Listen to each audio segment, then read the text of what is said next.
It's the Fellowship of the Geek Show, a weekly podcast about comics, the comic book industry, and other geek pop culture. Music courtesy of Mandy the Martyr. And now, on with the show!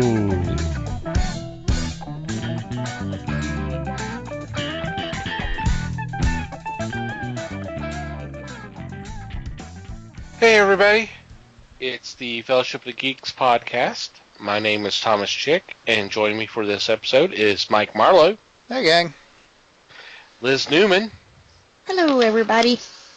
And please welcome back Les Webster. Yay! Yay! Yay! Woo! Round of applause. You did around in a circle, right? I did. Good. Very good. That's how you're supposed to do it. Just remember, Some folks. things never change. Just remember, folks. Audio recording. Audio only. Audio. Yep. That's why I had to say I did. Sight gags don't work so much. But anyway. Right. See, it did, because you guys all knew what I did. Only because we're all 12 too. Yeah. True. And I think that's our title for this week. We'll see if it makes the list. There you go. I would ask how everybody's doing, but it sounds like we're all pretty good spirits. Seems like Then we it. get quiet. Then everybody shuts up. That's good. Yeah. He read the room wrong. It fooled him, didn't we? First time. Wouldn't be the first time. Probably won't be the last, neither. Nah, I seriously doubt it. Not with this room. Hope everybody out there is doing fine. So, what's been going on in your corner of the galaxy? Well, gosh, this week I tried to read comics. And, I know. Shocking. Dun, dun, dun. Shocking. Specifically, I read two trades. And it actually probably took me more than a week to do that, but that's okay. The first one was actually from a Kickstarter from not too long ago. And it was a collected, okay, I almost just said collected collection. It's from a collected book of a webcomic called Warning Label. This is by Thom Zahler, who is known especially to us for Love and Capes and Time and Vine and other stuff that's really awesome. And this book is actually really awesome too, not surprisingly. So I am assuming it will probably be available for sale soon. Like I said, I got it through the Kickstarter, which really only ended a month or so ago. So, but yeah, so that's fun. That's very much like the other stuff he's done, which is very fun. So, the other one, I went back in time a little bit and picked up, or borrowed, actually, the comics adaptation of Sherlock Holmes's the first Sherlock Holmes novel, A Study in Scarlet. And this was done 10 years or so ago. And it was adapted by Ian Edgington and I.N.J. Colbard. And it actually, I like it. I liked the adaptation. I thought putting it in comics, adding the visual element made it a lot of fun. Made it a little more interesting than reading the novel. The novel is a bit slow in places, but the comic made it move really well. So it was a lot of fun. I had seen a couple. They did 3 or 4 adaptations of other books, and I had spotted one, or I'd seen one. I've got one somewhere. I forget which one I've got, but there's a couple more out there that I'm trying to track down. Cool. And going back to Zahler's book, with his relationship with IDW, I wouldn't be surprised if they don't pick that up and do something with it. That would be great. That would be cool, because Well, and honestly, it's on the internet. So I mean, it was Yeah. just a webcomic he did over the course of a few Right. years. So it's I mean, I would hope that it would get picked up and printed again. That would be cool. I agree. Well, Next. I haven't gotten a lot of reading done this week. We've had just a lot of junk come up, so I get to say nothing for me this week. Okay. That's all right. Yeah. I understand Now it happens. Hey, Yeah. we've actually had a lot of those among all of us lately, so it's been an Yeah, interesting few months. that. Yeah. It's like when you try to, I even have a couple of trades that I wanted to read set out that it's like, okay, I'm going to read these. And it's like when you try to make time for it, it never happens. Yep. That right. But then when you have the time, it's like, what did I do with that book? But I've kind of been thumbing through the Implosion book that I picked up. And that's pretty interesting reading, but I haven't given it a lot of time yet, so. Yep. That's still in my pile too. Yeah. It's a lot of words. Right. Right. Yeah. But yeah, like I said, but it's interesting, so. Okay. Well, for me, I read this week on my tour, I read The House with the Clock in Its Walls. I read Red Shirts by John Scalzi. I read Comic Book Implosion.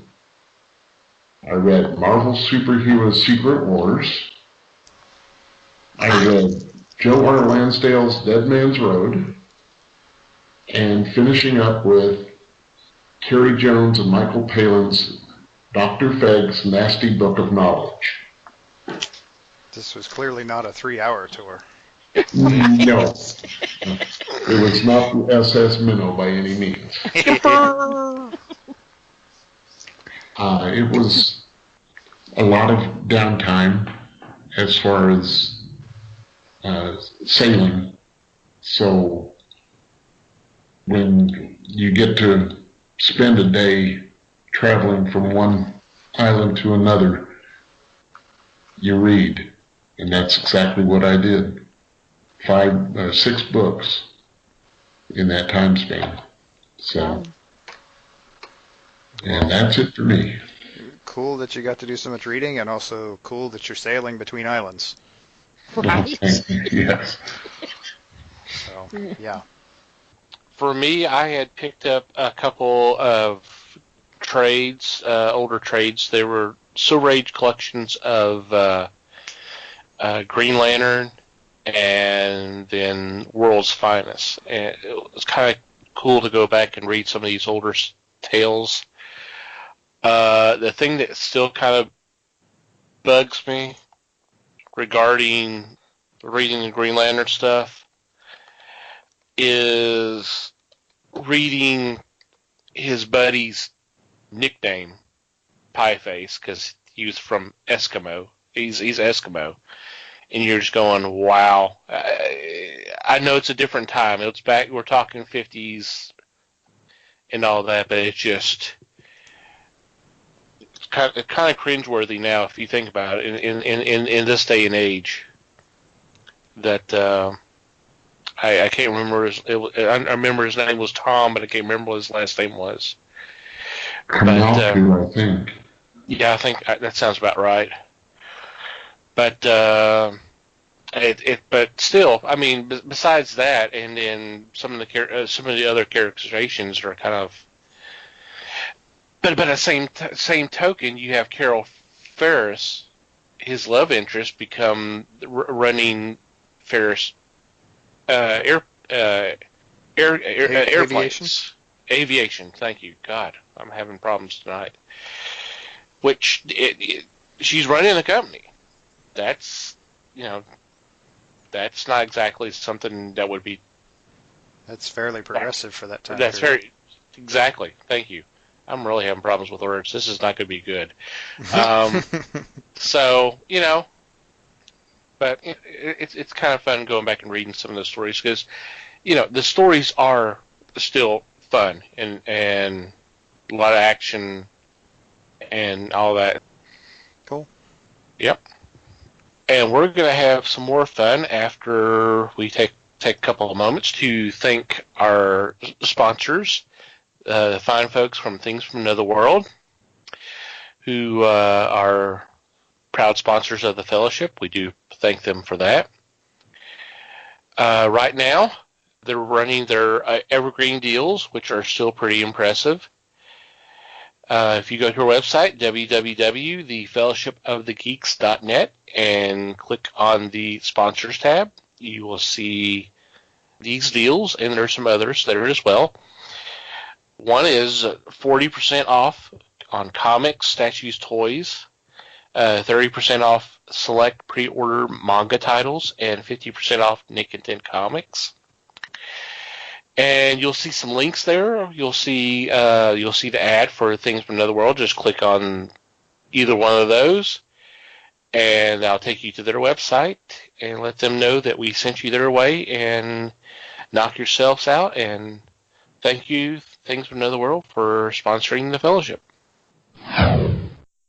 Okay. It is that time again. We are starting our Halloween horror month. Yay. Mm-hmm. Yay. And for this year, we're kind of taking it a little different. I mean, yes, we're still talking about scary movies and stuff, but the films that we are focusing on this year have a little bit more of a comedic flavor to them. And it's obvious with our first movie, and it is, which I didn't realize this until I needed to brush up on it. This film's celebrating its 70th anniversary. Cool. And it is Abbott and Costello Meet Frankenstein. Yay. Yay.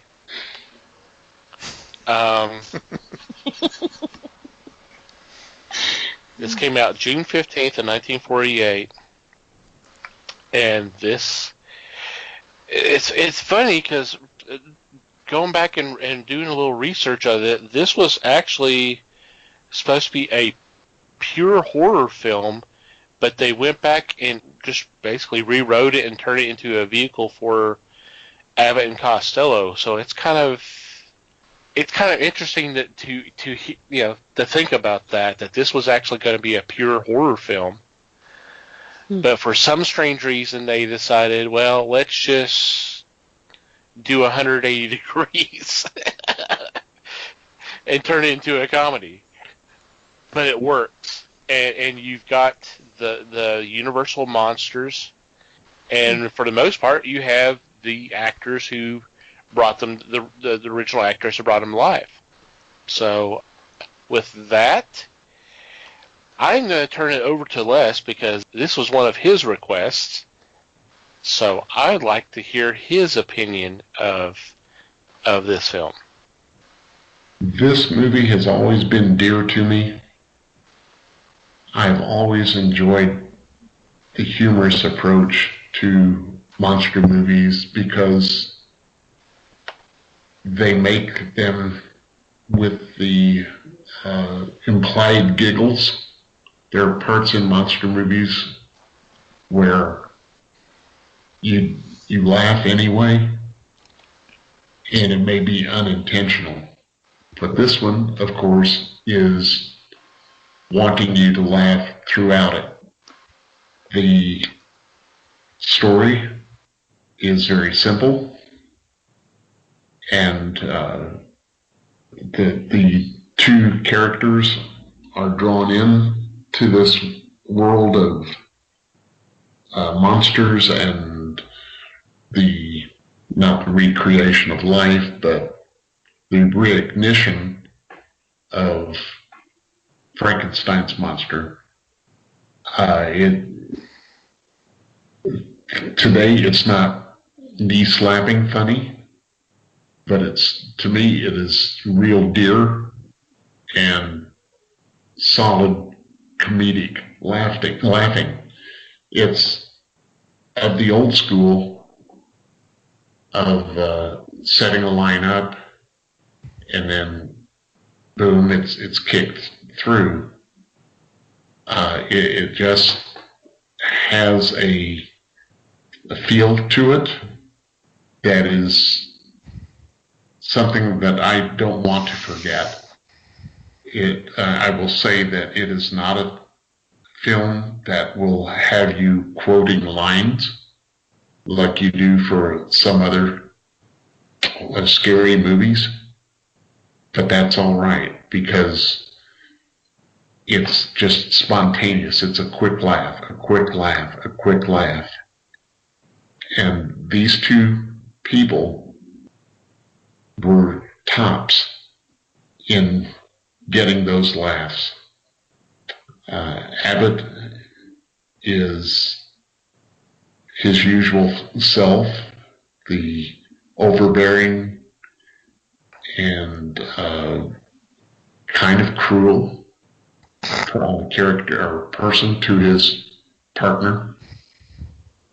Costello has the majority of the laugh lines, but when you are able to bring in Glenn Strange as the monster or Bela Lugosi as Dracula and intersperse that with characters that are trying to bring power back to the monster, I think is really well done. It's one that I highly recommend, and it is one that I would sit down and watch several times before Halloween. And then after that, it may be every 2 months, one of those that I would sit down and watch again. I just can't praise it enough. It's just too much fun to pass up, and I know that there are people that were not aware of this movie, but it just has so many strong points. I'm going to stop now, and I'll re-enter it here shortly, but go ahead, please, someone. Yeah, you say that not many people know this movie, but it's actually pretty highly regarded. It's one of the top. It's considered to be one of the top 100 comedies of all time. It's in the Library of Congress. It's in the National Film Registry. So yeah, I mean, this is the real deal. I mean, if nothing else, Abbott and Costello were huge stars at this time. They were Universal's cash cows had been for a few years leading up to this. And so yeah, I mean, and the flip side is that the ensemble horror thing was not a new idea even at this point. They had done it a few times already. Right. And it had gone over pretty well. Those movies made money. I mean, granted, they were not hugely expensive to make either, but they made money. So, I mean, it was a natural fit. One tidbit I thought was interesting was that the boys actually didn't like this script when they first saw it. They were especially Costello. Lou was not happy with it. It got rewritten a bit, and he kind of warmed up to it, but which is funny because it turned out to be one of their biggest hits ever. So, you know, sometimes things don't look quite the way they should on the first read, but it sometimes works out. Yep.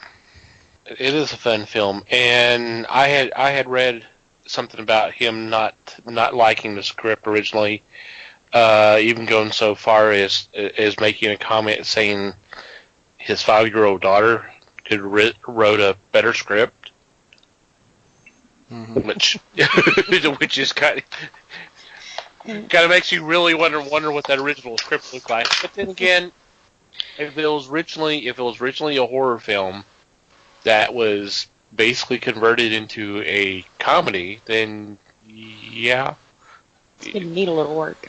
it's probably going to need more work than it originally got. But, right. And the first pass, I mean, to add the comedy in might not have been great, but once you get a really successful comedy team in to start making things work and getting things kind of ironed out, I mean, right. I don't want to say how could it go wrong, but it could. It could, but it's got a really good head start. I mean, like I said, Abbott and Costello were a huge moneymaker for the studio. So right. This was just a combination of two big moneymakers for this studio, and yeah, it worked. Oh, sure. Yeah, I mean, that's kind of a no-brainer that, hey, if both of them do real well on their own, then they ought to be just unbelievable together. Right. It is a funny film. I enjoyed it. I've watched it on TV several times. Les and I had seen it on the big screen here within the last year or so. Yeah, I believe so. That was my first time to see it on a big screen, and it was just as fun. Just seeing of course, a lot of those monsters were always together, but it just, it's not all that often you see them in an ensemble like that, and then it be done for the laughs. You might see one, you might see two of them together in a sort of a comedy, but to have the Wolfman and Dracula and Frankenstein's monster, and then obviously having probably the greatest comedic duo, possibly. I mean, I'm a big Laurel and Hardy fan too, but certainly the greatest working ones at the time. Right. I mean, far and away. Yeah. I mean, it could go wrong, but boy, it would have to be a lot to go wrong, because I don't know. Yeah, I have to admit I was a little surprised because I watched this recently, and I just was sort of waiting, and I was like, and finally I got to the end of it, and I realized, wow, I thought I had seen that before, but I hadn't. I don't know what I saw that I thought was that movie, but it was very strange. That said, I agree. It is a very good movie. It is very funny. It is. I agree with Les in that it is definitely a different kind of comedy than we're used to today, but it is still very good. If you're not careful in today's kind of sensibilities, Abbott and Costello could get a little annoying, but this movie's not long enough for that to happen. So there you go. It works for what it is. It is funny. It is semi-physical, and it is very much Costello doing a lot of whining. Yeah. And yes, Abbott is definitely the straight man. He does not get a lot of the funny lines. He slips a few in there, but Costello is definitely the voice, and it works. And the Playboy in this film. with the very strong hint that is not normal. But yeah. Very strong. You think that was a strong? You think that was a strong hint? I think it was a strong. I think Abbott flat out said it a couple of times. Yeah. Let me get you in the light so I can see you better. Yeah. Nope. Don't see it. It's not. This was a Halloween tradition in our home. It kind of like the Great Pumpkin. You always had to find a network that was going to play it, and you always had the popcorn and the family around, and that's the thing that sticks out the most is it's good, clean fun. I rewatched it this week, And, I watch a little girl, and every time he was, check, check, check, which is pretty much all through the whole movie, she would just start laughing. And it wasn't like I was scared she was going to have nightmares or anything. It's just good, clean fun, But I thought that was cute, that little laugh. But definitely funny. And I guess most of the other guys in this time, it was a lot of, you had, I don't know if it was the same time period, but like the Three Stooges, it was more kind of a violent kind of funny. Yeah. But they weren't really like that. Like you guys said, they play off each other really well, You could tell the whole time he was setting them up for it, but you never really felt that way, It was, I just said, pretty funny. Yeah. And of course, to have the greats together, to me, Bela Lugosi will always be Dracula, Which is funny because this is like only the second time he had played Dracula. Yes, Yeah. that was an interesting bit of trivia, which I did not realize that until I was doing some research for this. That he's played a vampire in countless films, but this was the second and only the second and final. Final time he appears on the film as Dracula. Right, he did it in the 31 Todd Browning one, and then he didn't do it again until this one, which it's one of those things. I mean, I'm a fan. I mean, I'm a big fan of horror movies from that era, and I was like, really? He hadn't done it? He hadn't played that role again? But honestly, the Dracula sequels, not all of them had Dracula in them. Right. It's the thing to remember. I mean, there was Dracula's daughter, there was Son of Dracula. I mean, and by the time they did House of Dracula and some of those, they didn't have Lugosi in them. They had Dracula. Yeah. John Carradine played Dracula a few times. Yeah. Was there somebody else? I'm not remembering off the top of my head, but I mean, it was 17 years later before he plays the role again. I mean, and it's the role he's known for. Much as I'm sure he hated that, it was the role he was known for. All they lacked for this was getting Boris Karloff to put the makeup on again, but he was pretty much done by then. Yeah. He didn't want any part of that anymore. he was I think part of the deal with that was that Karloff was not young when he first put on that makeup, and then he did it several times. Right. And so by 1948 he was like, nah.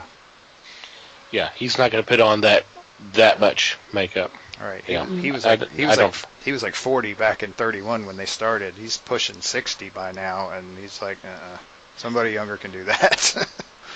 Yeah. Let the young guys take the reign. Yep. And it had not dawned on me. I had seen the name several times, but it hadn't dawned on me until a few years ago that the actor who played the monster is Glenn Strange, who's the same Glenn Strange that was on Gunsmoke for an entire run. He was the bartender for Kitty's Bar. Oh, yeah. He did a lot of westerns. Yeah. And usually is the bad guy, but yeah, he did a lot of westerns. Apparently he had a strong Texas accent. That's okay, because the monster didn't not have to a speaking talk, role, okay. Right? Actually, I think he did say a few words, but yeah, he didn't really not enough to get an accent out of it, so it worked out. Right. But yeah, mostly he just groaned and growled and all that, stomped around, right? Sounds like an ex. Kidding. Wow.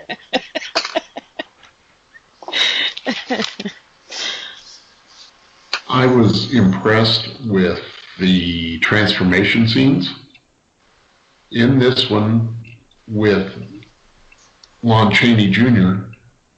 reprising his role as Larry Talbot. I really thought the transformation scenes were a lot smoother.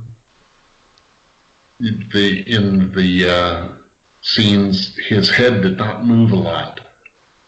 So it looked as if the makeup was appearing by growth versus when he originally did it for the movie The Wolfman, his head would be repositioned just a bit and it looked like he had some growth, and then just a few seconds later his head had twitched and it grew even more, and I thought, well, that's never really settled with me. I want to see it go from start to finish without any splicing visible. Yeah. Right. And you want it to be less jerky. Yes, and this one was. He did the transformation twice in this movie, and I thought that it was pulled off very well. Yeah, I think they'd gotten good at it by practice. I think by this time he had done it in a few different movies, and so they were getting better at it. The one transformation scene in this, he was like kind of wedged into that chair, so that his head really kind of couldn't move, which helped. And I actually thought. Go ahead. When he laid by the tree, it was the same thing. Yeah, you could tell he covered most of his body, so they wouldn't have to do it a lot. But yeah, it was the same thing. He didn't move a lot, but right. And for the time period, that was amazing. Oh yeah. They even pulled a smooth one. I thought they did kind of an off-camera change for him, which I thought they pulled it off really well. They come in and he just kind of sticks his hand in there, and it's fuzzy all of a sudden, and it's just and then I think it was Abbott looks up and sees him, and yeah, he's already changed, and I thought it just the way they swung that, I thought worked really well, so that they didn't have to do one more on-screen transformation, but they still got another transformation out of the deal. I thought it worked pretty well. And then when Bela Lugosi went from the bat to himself, that was a pretty neat kind of thing too, but the tape helped a lot with that. Yeah. I think some animation helped with that too, but that's all right. It looked pretty good. It blended. It did. Looked pretty good. Especially when you go, man, this was 1948. Yeah. They didn't have the computers and CGI. And they're drawing on film. Yeah. I mean, that's what they're doing right there. Yeah. They're blurring some shit out and drawing on film to make it look better. Like I said, it did. So, pretty cool. I'm glad you folks saw that too, because that made all the difference to me. Yeah. Yep. Definitely a classic. And I can't remember, was this ever on Elvira? I couldn't tell you, but I would say it probably was. Fits into that style that she would show. A little, yeah. Yeah. Not as campy as some of the other stuff she showed. Right. Yeah. I kind of got the impression, I mean, I didn't watch a whole lot of that, but I kind of got the feeling she was showing kind of not the best ones necessarily. Yeah. I mean, she knocked them all the way through, and she might have slipped this. They might have slipped this one in with her just kind of as a change of pace to throw a good one in there, but yeah, she had a few. It yeah, totally fits her shtick. I want to say Amazon Prime has some Elvira movies kind of collected together. I don't think it's a whole lot of them, but there's some out there. I grew up on her too. Yeah, see, So you were the person driving her ratings up, huh? I was, yep. Huh? I think it was Friday nights. Late night. That was me. Yeah, I didn't get into that until later, but I didn't get into a lot of this stuff until later. Yeah. I think I've always kind of liked the horror aspect of things in life. Yeah. But, yeah. Then there were certain things we couldn't watch, so I didn't get experience to a lot of the good horror until, I guess, teens. Early 20s. Well, no, because I'd already seen them by the time I got with Phil, so. Well, give us an example of what the good horror is. Yes, I would like to know. Just out of curiosity. That I couldn't watch then? Yeah. Well, slasher films were okay if they had already seen them, but I couldn't watch things like The Exorcist, Rosemary's Baby, The Omen. You see the trend? Yeah. So. Well, for one thing, these are all 70s movies, so. Yeah, they're all a little. I could see being more exposed to stuff from the 30s, 40s, 50s because it's just different. It's a different time period. It's just different. Right.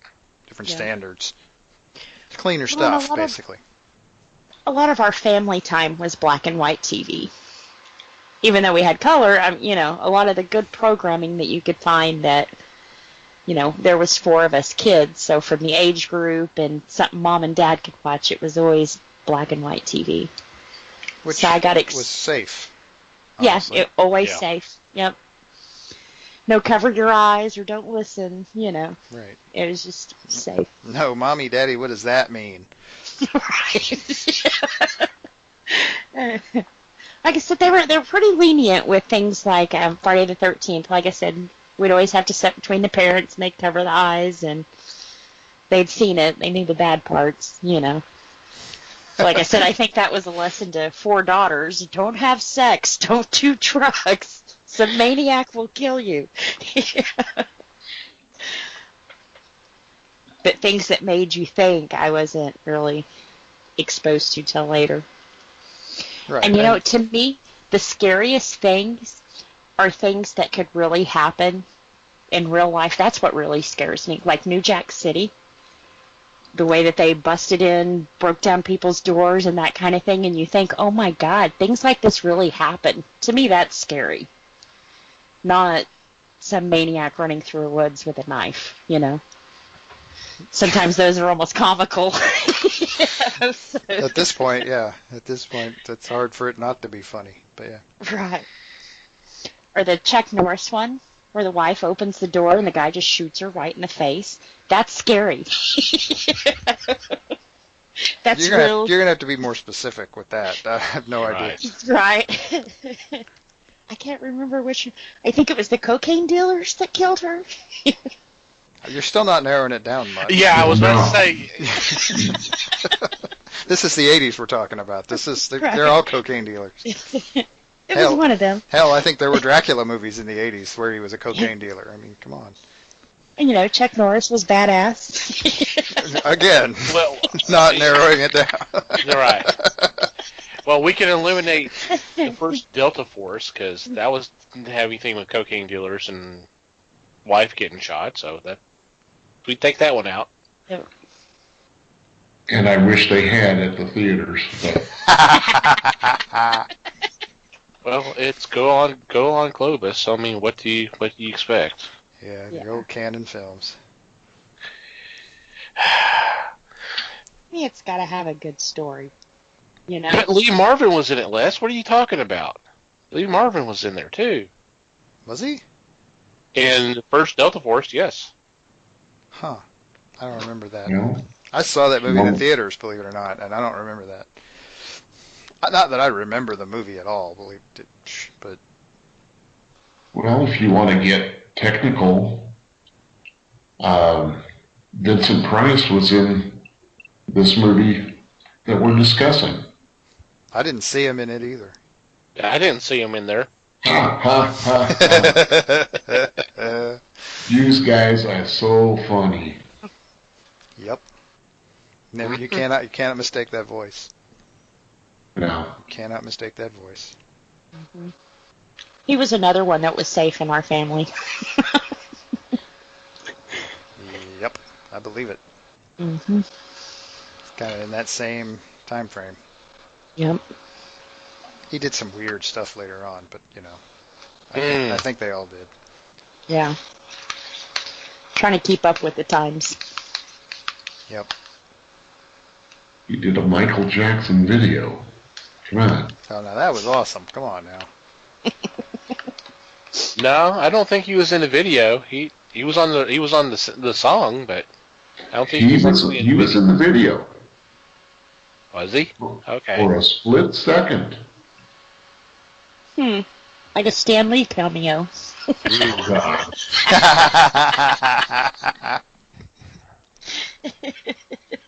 Well, I'm done for the evening. Thank you.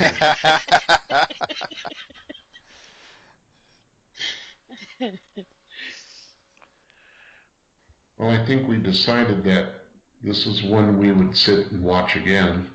Oh, yeah. Yep. Definitely. Yep. Good thing I bought it for this. No, the cool part is I actually bought it on a compilation set with four of the Abbott and Costello Meet horror folks movies. So I'm looking forward to watching the rest of them too. Does it also include the Karloff film? No, that's the one it does not include, unfortunately. Oh, of course. It has the others. It has the Invisible Man. It has Jekyll and Hyde. It has the Mummy. Is that me? I found it on some historical site. You could download it for free. I Really? didn't even think about that.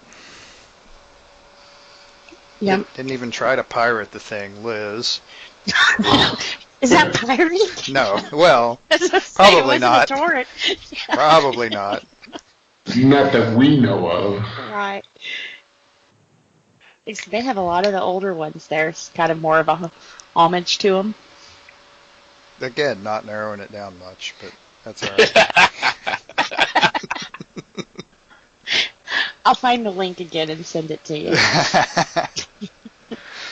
No, thank you anyway. You know, it's that film that has that guy in it that does that one thing, and you know. Oh God, now you're talking like my wife. And he's married to that lady, and she was in that film, and did that. Like one that was wearing the pink dress, that bitch. We know. We understand where those minds go. Just like my wife. It's women speak. You guys just confuse the conversation with like names, dates, and places. Right, facts, you know, that sort of thing. Right. Dopey us. Yeah, you just kind of sometimes you just kind of have to hang on and go for the ride. It's just the only way. The conversation will circle back around to some point where you can find it later anyway. So if you hang on long True enough. that. Alrighty. Any final thoughts before we wrap things up? We obviously say yes, check this film out if you've not. Or if you have seen it, hey, it's about time to see it again. Just relive how great the film is. Yep. This was a good one to start with, I think. Yep. It's a nice start. And I think when I searched this on TV, it's supposed to be coming on the weekend that our show comes out, I think on Turner Movie Classics. Oh, nice. So I think it's about to be on TV. I'm not sure of the channel, but it's definitely about to come on there. Well, it'll be TCM. Well, we obviously won't know which channel number that is for most people, but most providers have TCM, some form or fashion. Yep. Yep. There's always a search button. That's good to know. Cool. Alrighty. With that, we will take a quick break and come back with our weekly picks.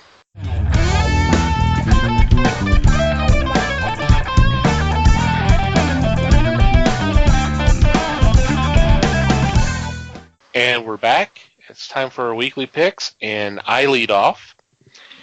And for my first choice, I'm going with Dynamite Entertainment, and it's Battlestar Galactica Classic Issue 0.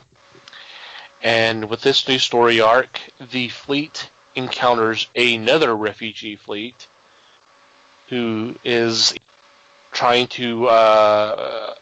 They're fleeing from a different enemy other than the Cylons. So, will these two groups of humans combine forces and help each other out? Well, we'll see. But perfect time with the series celebrating its 40th anniversary.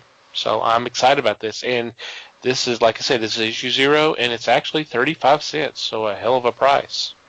Wow. That kind of gets you into it. Cool. Lure you in. Well, like it was going to take a lot from me. All right. Do you want some candy, little boy? Anybody want classic Battlestar Galactica? Oh, I do. Didn't we do a show about that recently? Gosh. Yeah, I think so. Cool. Yeah. Alrighty, Les, you are next. My first choice comes from Storm King Productions. It is Tales for a Halloween Night, Volume 4. This is a collection of short stories, or 12 tales, by various writers and artists. Among the writers you have Steve Niles, you have John Carpenter, Sandy King, David Shaw, and among the illustrators you have Ben Temple-Smith, Megan Hutchinson, Kat Staggs, and Kelly Jones. I'm looking forward to this one because it is a Halloween season, and just to have the opportunity to read new ideas from these creators is going to be a lot of fun. So my recommendation, be sure to look for this one. That's quite a list of creators. So yeah. That's pretty impressive. Yep. Yeah, I was really impressed with this. Sweet. Yep. Alrighty, Liz, you are next. All right. For my first pick, it's from Aftershock Comics. It's called The Lollipop Kids. They set the story up that when the immigrants came over, not only did they bring their families and hopes and dreams, they brought their monsters with them. Mm-hmm. And they locked them. They locked them in New Amsterdam, which of course is New York. And the place where they locked them in happened to turn into Central Park. So now these monsters, 400 years later, are trying to get out. And two kids, I guess it's going to be a group of kids, but the two main kids figure out that they're part of the legacy that used to keep these monsters at bay and keep them locked up. So they'll have to figure out how to get these monsters out of New York and lock them back up again. Or keep them out of New York, I guess, in the park there. That definitely is an interesting take on the Central Park Zoo, but okay. Yeah. Yep, pretty much. Right. Sounds like fun, though. Yep. Yeah, definitely. And of course, when I read it was in New Amsterdam. Of course, They Might Be Giants started playing through my head all day long. They Might Be Giants has a knack for doing that somehow. I don't know.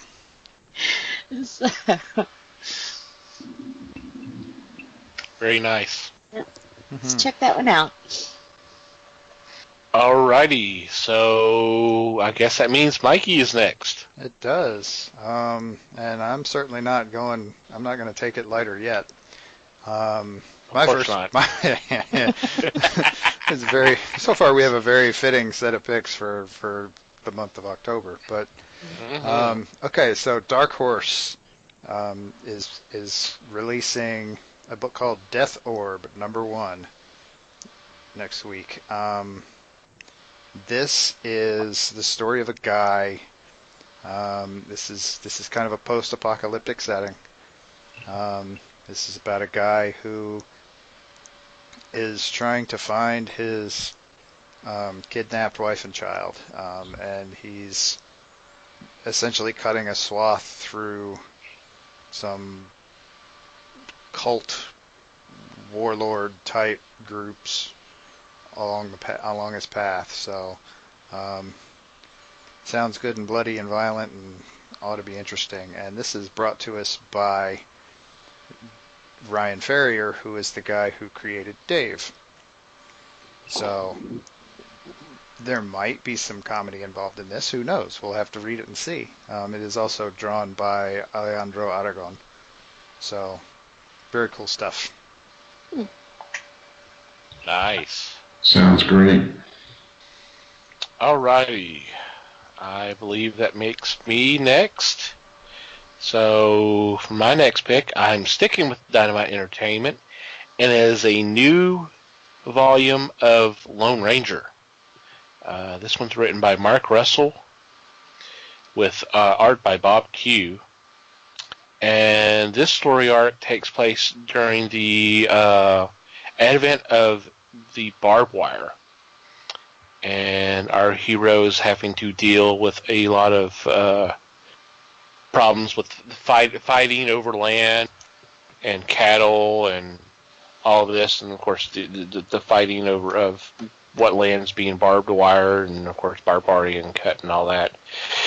And of course there's got to be a unscrupulous a state senator involved with this, so. I'm excited. It's been a while since we've had a Lone Ranger book, so Yeah. So I'm ready to read one. We've talked about this before. There's usually not a lot of Western comics out there. So when one comes out, it's going to pique my interest. And of course, it's Lone Ranger, so it should be a fun ride. Yeah, and Dynamite has proven to be pretty good with the some of those some of the older properties that they're kind of getting a hold of. They've done some fun stuff, that's for sure. Right. Yeah. I'm there with you. Mm-hmm. Okay, Les, you're next. My second choice, staying with the theme of Halloween, is Spook House 2, number 1. This will be a 4-issue series from Albatross Funny Books. This is by the same group and the same creator as Spook House 1, and that's Eric Powell. Eric Powell put out the first series of Spook House books, which I thought were hysterical. They were full comics. The ads in them were fake. And you look at it and go, this reminds me of growing up. So they're continuing this. And in this series, they state if you match orders of the 4 issues, you are eligible to order copies of the Jeff Smith covers. Jeff Smith, the creator of Bone. So I'm going to try to convince my shop owner to pony up. I'm looking forward to this. It's going to be a fun read. Sounds cool. Cool. Yep. That's an interesting way to do the variant cover thing, too. Yep. I believe so. Instead of making shops buy tons and tons of books they can't sell. Let's do it by the buyer rather than by the shop. It's nice. Right. Nice idea. Mm-hmm. Okay, Liz, you're next. All right, for my second pick, it's coming from Zenescope. It's Ripley's Believe It or Not. I guess this is another one I grew up with that used to be a TV show, and it captures your attention because it's just weird, freaky, shouldn't happen kind of stuff, but it does. This is the stories from Mr. Robert Ripley himself. Looks like each issue is going to contain about 5 different stories and some fun little peppered facts like they used to do the TV show. First one is going to give us the real story of Beauty and the Beast, a guy who survived a railroad spike through his head, a dead man who won a horse race, And the volcano in Yellowstone that's going to kill us all. So, yeah. Except fun stuff. Calm, uplifting, yes. Yes. Mm-hmm. Definitely this one should be pretty good.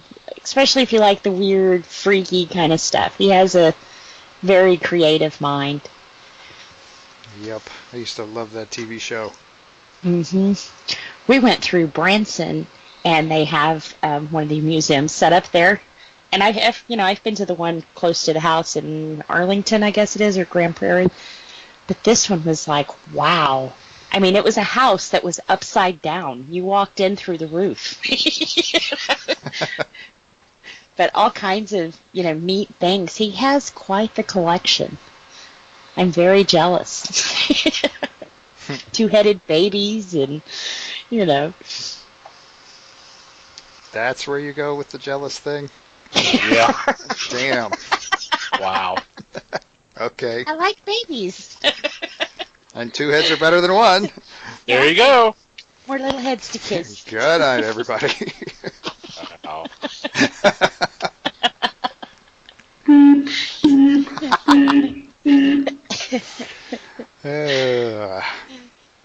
Follow that up, Mikey. Yeah, I don't think I can really do that. I got a movie deal. Maybe that'll follow that up. So my second pick is from Image Comics, and it is the trade collection of Analog. And I have talked about this book before because it's really cool. So the main character is Jack, and this book is set in the year 2024, and Jack is the guy who brought down the internet about 5 years prior to this book starting. And so that has given the world the concept of the paper jockey, because the internet is practically non-existent at this point. So data still has to be transferred. So it's done by live, honest-to-goodness couriers now. And they are licensed and well-armed and well-protected. And Jack is one who gets into a lot of trouble. So it is a very cool... Jack has this noir quality to him as a main character, and it's really, really cool. It's a really well-written story. And it is created by Jerry Duggan and David O'Sullivan. And this collects hopefully the first 5 issues of this book. I'd love to see more. And like I said, this is currently in development in Hollywood for a movie. So awesome. I think it would be a really cool movie. Mm-hmm. That is cool. Alrighty. And our honorable mention this week is... Honorable mention is from a Chapter House. Sorry. Chapter House is coming out with a new series called Die, Kitty, Die, Heaven and Hell. We get the continuation story of Kitty Ravencroft, who has faced death, has faced assassins, and this time she is going on trial and takes a visit to heaven and hell. So we'll see what is in store for Miss Ravencroft. It's going to be fun. It's going to be funny. It's going to tickle your funny bone. So step on up. Read another one. Cool. Very cool. Mm-hmm. All right. Any special shout-outs for mentions this week? Nothing springs to mind. Mm-hmm. Except it's Mark Hamill's birthday today. Yay! Oh, the Joker. Yep. Happy birthday, Puddin'.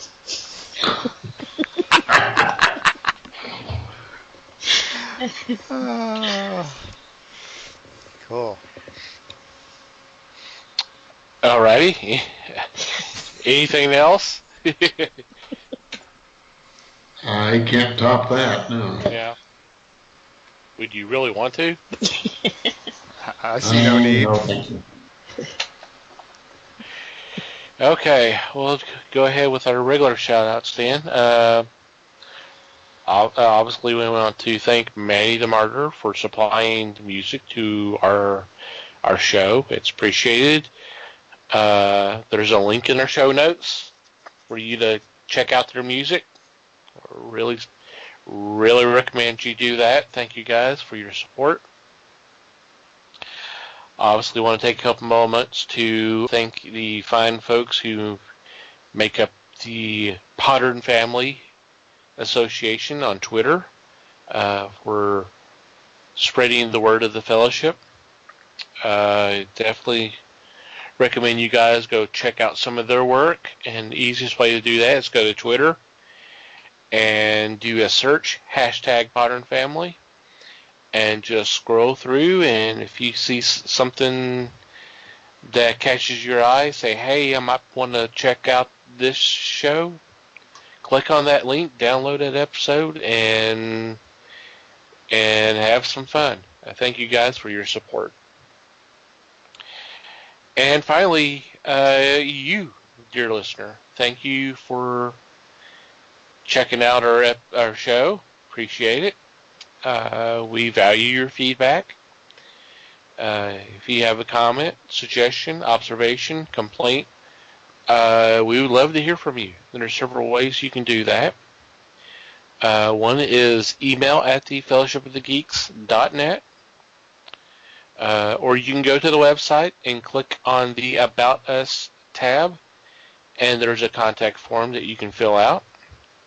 You can contact us through social media, and we recommend, we would love it if you follow us. We're obviously on Facebook, The Fellowship of the Geeks, and we are on Twitter, at Fellowship Geeks. And if you'd like to follow our personal Twitter account, please do. Mike can be found at Mikey Geek. Liz can be found at Newman_L. And I can be found at Tom TC Geek.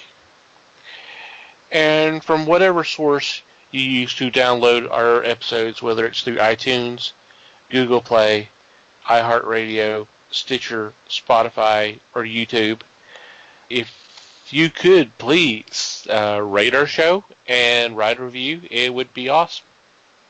Anything else? Did I miss anything? No, I think that's it. No. Just thanks, everybody. Yeah. Thank you. Thank you very much. Welcome back, Les. Glad to have you back. Yay. And thank you everybody for listening. I hope you enjoy this. It's just week one of horror month, so we have a couple more of these to do. We enjoy doing them, and we hope you enjoy listening to them. Until next time, read more comics and support your local stores.